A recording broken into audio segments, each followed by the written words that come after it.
ओम शांति। 18 जनवरी 1969 अर्थात 18 जनवरी 1969 पिता श्री जी के अव्यक्त होने के बाद गुलजार दादी द्वारा अव्यक्त वतन से दिव्य संदेश। और ये संदेश चौथा दिव्य संदेश, साकार के श्रृंगार का प्रैक्टिकल स्वरूप अव्यक्त स्थिति बनाकर दिखाओ। क्या कहा? साकार के श्रृंगार का प्रैक्टिकल स्वरूप अव्यक्त स्थिति बनाकर दिखाओ। आज दादी जब वतन में गई तो जैसे ही हम पहुंची तो बाप दादा सामने थे ही, लेकिन क्या देखा कि ब्रह्मा बाबा के गले में ढेर की ढेर मालाएं पड़ी हुई थीं। फिर बाबा ने कहा, ये माला उतार कर देखो। माला उतारी तो कोई बड़ी माला, कोई छोटी। हमने कहा, बाबा ये इसका रहस्य क्या है?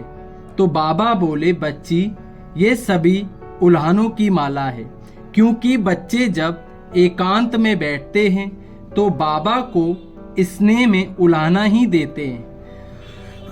हर एक बच्चे ने बाप को उल्हानों की माला जरूर पहनाई।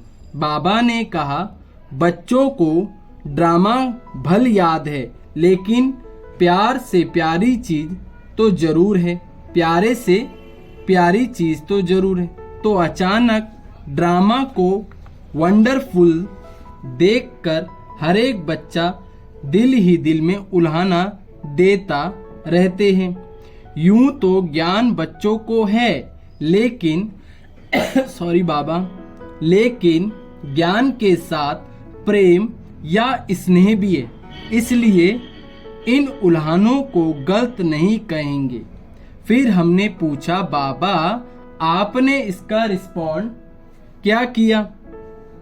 तो बाबा बोले, जैसा बच्चा वैसा रिस्पॉन्ड।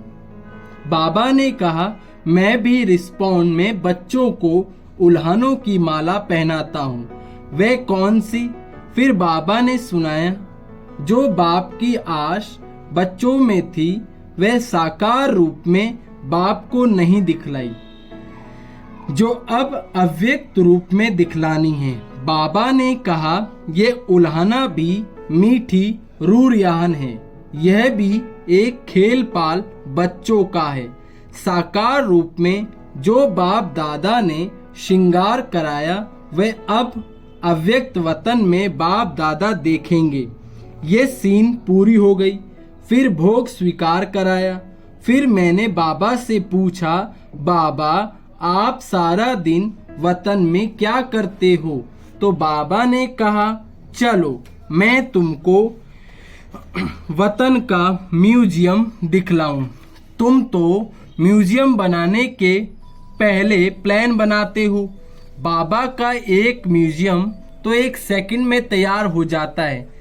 फिर क्या देखा, एक बहुत बड़ा हॉल था। एक ही हॉल में हम बच्चे ढेर की ढेर मालाएं मंडलों के रूप में खड़े थे। हमने कहा, बाबा यह तो म्यूजियम में खड़े हैं, हम तो म्यूजियम में खड़े हैं। बाबा ने कहा, बच्ची बाबा का म्यूजियम यही है, अभी तुम जाओ, जाकर एक मॉडल अर्थात मंडल को देखो। मॉडल को देखो कि बाप दादा ने क्या क्या सजाया है, जैसे आर्टिस्ट मूर्ति को सजाते हैं। तो बाबा ने कहा, देखो बाप दादा ने क्या क्या सजाया है। हम जब मॉडल के पास गई तो हमको कुछ खास दिखाई नहीं पड़ा, पूरी सजी हुई मूर्ति दिखाई पड़ रही थी। बाबा ने कहा, जो मोटा श्रृंगार है वह तो साकार में ही बच्चों का हर एक का करके गए हैं, परंतु अब अव्यक्त रूप में क्या सजा रहे हैं? सभी श्रृंगार तो हैं, जेवर भी हैं, परंतु जेवर के बीच में नग लगा रहे हैं। बाबा के कहने के बाद कोई कोई में जैसे एक्स्ट्रा नग दिखाई पड़े।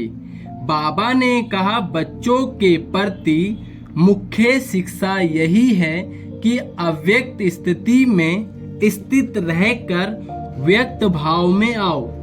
जब एकांत में बैठते हो तो अव्यक्त स्थिति रहती है, लेकिन व्यक्त में रहकर अव्यक्त भाव में स्थित रहें, वह मिक्स कर देते हैं। इसलिए एक रस कर्मातीत स्थिति का जो नग है वह कम है। तो जिसके जीवन में जो कमी देखता हूँ वह सजा रहा हूँ। जैसे साकार रूप में ये कार्य करता था, वही फिर अव्यक्त रूप में करता हूँ। तो बच्चों से जाकर पूछना कि सारे दिन में जैसे बाप बच्चों को सजाते हैं, ऐसे बच्चों को भासना आती है। उस टाइम जो योग युक्त बच्चे होंगे उनको भासना आएगी, बाबा अब मेरे से बात कर रहे हैं, अर्थात मुझे सजा रहे हैं। जैसे मैं अव्यक्त वतन में बच्चों से मिलता हूँ, बहलाता रहता हूँ, अव्यक्त रूप वाले बच्चे ये अनुभव कर सकते हैं। मैं भी खास समय पर खास बच्चों को याद करता हूँ। ऐसी टचिंग बच्चों को होती होगी। मैंने कहा, बाबा आप सभी को अव्यक्त वतन में क्यों नहीं बुलाते? यहाँ ही बड़ा सेंटर खोल दो। अभी तो सभी बच्चे उपराम हो गए हैं।